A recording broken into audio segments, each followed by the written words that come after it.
Hi guys, I'm Lindsay. I am the editor for Kollabora.com, and I am sitting here with Nora Abousteit, who is the founder and CEO of Kollabora. Nora has built two successful online communities, first with BirdaStyle.com, which is the world's largest online community for sewing, and now with Kollabora that expands on that idea but adds in more crafts and more makers from around the world. Today we're going to talk a little bit about community building and get Nora's tips for building a successful online community. So Nora, why do communities matter? Right now we're in an age of constant connections. We're always on our phones, on our laptops, and that really means that we're in an age of constant communities.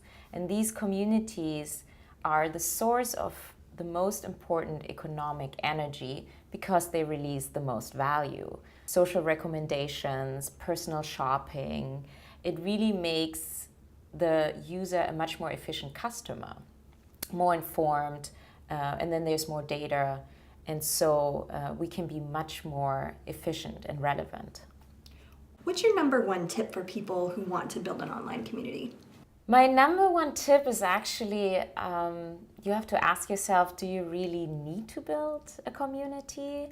Maybe it's much better to join an existing one that makes sense for you. It takes a lot of energy, resources, and skills to build one, and often there's great communities out there that fit you, your needs, and so just go ahead and join that. What's the best way to engage an online community, whether you're building one from scratch or you're jumping into one that already exists? Yeah, I think that your premise always has to be that you want to be a platform for others to succeed.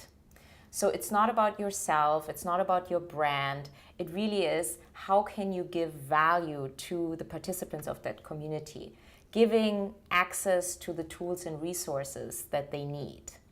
Another one is to focus on the early users and treat them well, understand why they're coming, what they want. It's kind of like throwing a party and having an empty dance floor. They're the ones that start dancing first, they're the brave ones, and they see the beauty in that imperfect little small product you're having. So they're very, very valuable. At the same time, understand what are the incentives and motivations of people, why they're coming, and understand what makes them to be active, what makes them being an engaged and contributing user. We always want to make sure that people feel welcome and that they feel safe to share their creative work, because it's very sensitive, it's very personal. So we're not a community where there's irony or where there's snarkiness. It's really appreciating the skills and the talents. How does community differ online versus offline? I would say it doesn't differ. And it's because we have that instinct wanting to belong to a group of people, to a community, and we have that instinct offline and online. And there's the same virtues and vices. There's vanity, there's wanting to help people. And so what people have to be careful when they start an online community, that they understand they're building a new group, a new society. And so the same kind of rules and values apply, and you have to set these kind of rules as well, or have them, help them develop.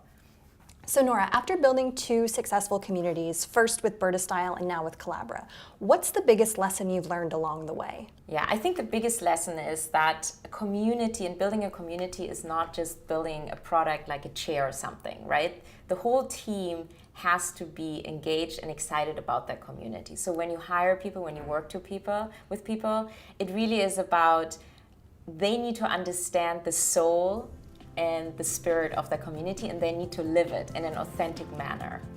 Thank you so much, Nora, for taking the time to share some of your expertise with us. And if any of you guys have any additional questions, feel free to email us at team@kollabora.com.